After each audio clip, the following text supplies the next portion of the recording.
ବର୍ଷା ପାଗରେ ଚିକେନ୍ ଖାଇବାର କିଛି ମଜା ଅଲଗା। ଭାଇ ଚିକେନ୍ ଆଣିଦେଇ ସ୍କୁଲ ପଳେଇଲା।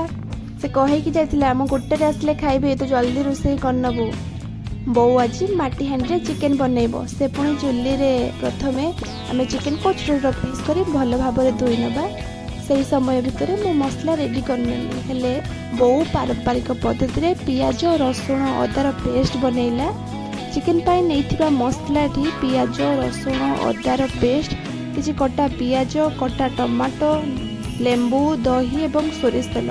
ମୁଁ ଏଠି ଗୁଣ୍ଡ ମସଲା ନେଇଛି ହଳଦୀ, ଲଙ୍କା, ଜିରା, ଧନିଆ, ଚିକେନ୍ ମସଲା, ଗରମ ମସଲା, କାଶ୍ମୀର ଲଙ୍କା, ଆବଶ୍ୟକତା ଅନୁସାରେ ଲୁଣ। ଏହାକୁ ଭଲ ଭାବରେ ଗୋଳି କିଛି ସମୟ ମ୍ୟାରିନେସନ୍ ପାଇଁ ରଖିଦେବା।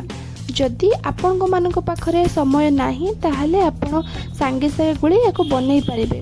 ମୋ ଅନୁସାରେ ଥରେ ବନାନ୍ତୁ, ବହୁତ ଟେଷ୍ଟ ଲାଗିବ। ସମସ୍ତେ ଏନ୍ଜୟ କରି ଖାଇବେ। କିଛି ସମୟ ପାଇଁ ଘୋଡ଼ିକି ରଖିଥିଲି। ସେଇ ଭିତରେ ମୁଁ ଆଳୁକୁ ହାଲକା ଗୋଲ୍ଡେନ୍ ବ୍ରାଉନ୍ କରି ଭଲ ଭାବରେ ଭିଜିନେଲି। ଏବେ ଚୁଲିରେ ବସାଇବା ମାଟି ହାଣ୍ଡି, ସେଥିରେ କିଛି ସୋରିଷ ତେଲ ଦେବା। ହାଣ୍ଡି ଚାରିପାଖେ ସୋରିଷ ତେଲକୁ ବୁଲେଇ ନେବା ଯେମିତି ମସଲା ଲାଗିବନି। ସେଥିରେ ମୁଁ ଟିକେ ହିଙ୍ଗ ପକାଇଛି। ଏଠି ଗୋଟା ମସଲା ନେଇଛି ମୁଁ, ତେଜପତ୍ର, ଗୋଟା ରସୁଣ, ଗୋଟା ଜିରା, ଲବଙ୍ଗ, ମିଠା କାଠ, ଅଳେଇଚ ହାଲକା ଭାଜି ନେଇ ଏଥିରେ ଗୋଳେଇକି ରଖିଥିବା ସେ ଚିକେନ୍ ସବୁକୁ ଦେଇଦେବା। ଚିକେନ୍ରେ କ'ଣ ଆଳୁ ନ ପଡ଼ିଲେ ଚଳିବ, ତ ମୁଁ ଯେଉଁ ଭାଜିକି ରଖିଥିଲି ଆଳୁକୁ ସେସବୁକୁ ବି ପକାଇ ନେଇଛି। ଏବେ ଆକୁ କଭର୍ ଦେଇଦେବା। 30ରୁ 40 ମିନିଟ୍ ଛାଡ଼ିଦେବା। 40 ମିନିଟ୍ ପରେ ଆକୁ କାଢ଼ି ଦେଖି ଭଲ ଭାବରେ ଗୋଳେଇ ନେବା। ଏବେ ରେଡ଼ି ହେଇଗଲା ଚିକେନ୍। ଆଚ୍ଛା, କହିଲେ କେଉଁମାନେ ଚୁଲି ପାଖରେ ବସି ଚିକେନ୍ ଖାଇବାକୁ ବହୁତ ଭଲ ପାଆନ୍ତି ମୋ ଭଳିଆ?